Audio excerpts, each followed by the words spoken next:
অনেক দিন ধরে এই সরকারি পুকুরই আমরা ব্যবহার করি। এই সরকারি পুকুর আমাদের একান্তই দরকার।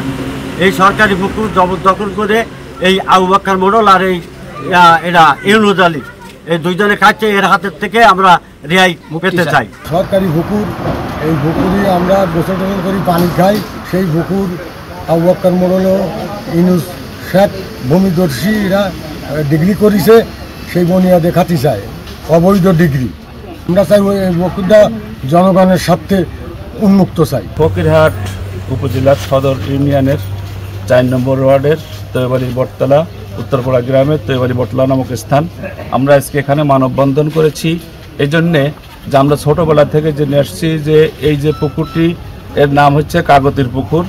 এই কাগতির পুকুর দীর্ঘদিন যাবৎ আমরা জানি যেটা সরকারি খাস জমি, সরকারি পুকুর এবং সেইভাবে খেয়ে আসছে। এবং তার পরবর্তীতে দেখছি যে এই জমিটা পাশে যাদের জমি জমাগুলো আছে তারা সেটা ভোগ করছে, কেউ বা এরকম ভোগ করে আসছে। একটা পর্যায়ে যে দেখলাম যে সরকার এখানে আপনার এই পুকুরটা খনন করেছে এবং স্থানীয় জনসাধারণের জন্য উন্মুক্ত করেছে। এবং সেই ক্ষেত্রে আমরা এর আগে দেখেছি ওখানে একটা সাইনবোর্ডও দেওয়া ছিল, কিন্তু পরবর্তী আবার দেখেছি যে কোনো আইনের কোনো জটিলতার কারণে সে সাইনবোর্ডটা ওখান থেকে উঠে গেছে। তো এখন আমাদের দাবি হচ্ছে যে আমাদের এলাকাবাসীর স্বার্থে পুকুরটা যেরকম সরকারি খাস ছিল, এলাকাবাসীর সকলের স্বার্থে পুকুরটাকে আইনি প্রক্রিয়ায় অবমুক্ত করা হোক জনগণের স্বার্থে। আর এখানে যে জমির সংক্রান্ত ব্যাপারে আমরা হাজার কথা বললেও হবে না, যেহেতু এটা ভূমির ব্যাপার, জমি সংক্রান্ত আইনত ব্যাপার।